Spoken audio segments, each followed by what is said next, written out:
اعوذ باللہ من الشیطان الرجیم، بسم اللہ الرحمن الرحیم۔ عزیز طلبہ، میں ہوں غلام رسول، امید کرتا ہوں آپ سب خیریت سے ہوں گے۔ ہمارا آج کا جو ٹاپک ہے وہ ہے سال دوم کا، جس میں ہم حصہ نظم کا جو آخری پوائنٹ اس کو ڈسکس کریں گے، قطعات۔ ٹھیک ہے، دیکھیے قطعات جس کے شاعر انور مسعود ہیں، قطعات کے شاعر انور مسعود ہیں۔ اب سب سے پہلے ہم شاعر کا مختصر سا تعارف لے لیتے ہیں، اس کے بعد باقاعدہ ہم جو قطعات ہیں ان پر بات کریں گے۔ اب اس میں شاعر کے مختصر سے تعارف کی بات کی جائے، انور مسعود 8 نومبر 1935 عیسوی گجرات میں آپ پیدا ہوئے۔ اس کے بعد 1985 میں آپ نے ایم اے فارسی کیا oriental college Lahore, university of Punjab سے، اور ایم اے فارسی آپ نے کیا۔ ایم اے فارسی میں آپ گولڈ میڈل تھے۔ اس نمبر پہ دور حاضر کے عظیم شاعر ابھی حیات ہیں، اللہ پاک ان کو صحت و سلامتی والی عمر عطا فرمائے۔ دور حاضر کے عظیم شاعر ہیں، مزاحیہ اور خوش گفتار شاعر ہیں۔ پنجابی اور اردو دونوں میں آپ کو مہارت ہے، اور یہ اپنی شاعری میں مسائل زندگی کا بیان کرتے ہیں۔ ہماری زندگی میں روزمرہ آنے والے جو ان سے مسائل ہیں ان کو آپ ڈسکس کرتے ہیں۔ مسائل زندگی کے بیان کے بعد آپ کا ایک مخصوص طرز بیان ہے۔ بعض ایسا ہوتا ہے کچھ شعراء حضرات کسی دوسرے شاعر کو کاپی کرتے ہیں، ان کی نقل اتارنے کی کوشش کرتے ہیں، لیکن انور مسعود کا ایک جو بیان ہے کسی چیز کو، اپنی شاعری کو دوسروں کے سامنے پیش کرنے کا، وہ انوکھا ہی بیان ہے۔ طنزیہ شاعری کرتے ہیں تو شاعری بھی طنزیہ ہوتی ہے، اور ساتھ مزاحیہ شاعری بھی ہے آپ کی۔ تدریس سے وابستگی، آپ ایک معلم تھے، آپ ایک معلم ہیں، آپ ایک ٹیچر ہیں۔ ٹھیک ہے، اس کے بعد قطع آپ کی محبوب حیت، مینز قطع شاعری کی یہ والی جون سی صنف ہے، یہ آپ کی محبوب، آپ کی پسندیدہ حیت ہے کہ جس پر آپ نے لکھا۔ اور اس کے بعد انور مسعود کی چند مشہور تصانیف دیکھیے، جن میں پنجابی ہے میلا اکھیاں دا، گنچا پھر کھلنے لگا، یہ اردو میں ہے، میلی میلی دھوپ، ٹھیک ہے نا، قطع کلامی، یہ بھی آپ کا شعری مجموعہ اردو میں ہے۔ اور جس پہ آج ہم یہ بات کرنے کے لیے جائیں گے، جو قطعات بیان کیے گئے ہیں، یہ آپ کی یہ والی جون سی کتاب ہے قطع کلامی، اس میں سے لیے گئے ہیں۔ اب ہم بات کرتے ہیں جو قطعات تھے، قطعات کا تعارف، مینز یہ قطعات جو ہم بیان کرنے کے لیے آپ کے سامنے جا رہے ہیں، ان میں کن کن چیزوں کو ڈسکس کیا گیا ہے، کون کون سے اہم پوائنٹ ہو سکتے ہیں۔ تو بیٹے اس میں دیکھیے، سب سے پہلے تو قطع کی حیت، قطع کسے کہتے ہیں؟ ٹھیک ہے، اب دیکھو ہم نے غزل کے بارے میں بات کی تھی، ہم نے نظم کے بارے میں بات کی تھی۔ نظم کے بارے میں ہم نے بات کی کہ شاعری کی وہ صنف جو کسی عنوان کے تحت لکھی جائے اسے نظم کہتے ہیں۔ ٹھیک ہے، اور اس کے بعد غزل کی ہم نے بات کی تھی، مجازی پہ بھی ہے، یا سوز و گداز، درد و غم کی کیفیت بیان کرنا۔ اب قطع بیٹے دیکھیں، سب سے پہلے تو 4 مصروں پر مشتمل شاعری ہوتی ہے۔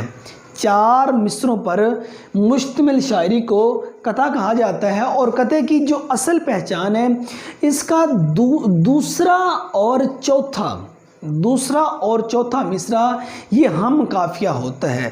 یہ دیکھیں آپ کے سامنے مثال ہے، جو چوٹ بھی لگی وہ پہلے سے بڑھ کے تھی، ہر ضرب کربناک پہ میں تل ملا اٹھا، پانی کا، سوئی گیس کا، بجلی کا، فون کا بل اتنے مل گئے کہ میں بلبلا اٹھا۔ اب اس کا دوسرا مصرع تلملانا، بلبلانا، یہ دونوں ہم قافیہ ہو گئے۔ ہم قافیہ ہونا ضروری ہے، اور بعض میں ردیف بھی ہوتی ہے، جس طرح اس میں یہ ردیف، اب ردیف مؤنث ہے اس لیے ردیف ہوتی ہے، باقی ٹوٹلی جو شعری اصطلاحات ہیں وہ مذکر آ جاتی ہیں۔ اب اس میں یہ تلملا اور بلبلا یہ ہم قافیہ ہیں، یہ دوسرا مصرع ہے اور یہ چوتھا مصرع ہے۔ یہ ہم نے بات کی قطع کی حیت کے بارے میں۔ دوسرے نمبر پہ قطعات میں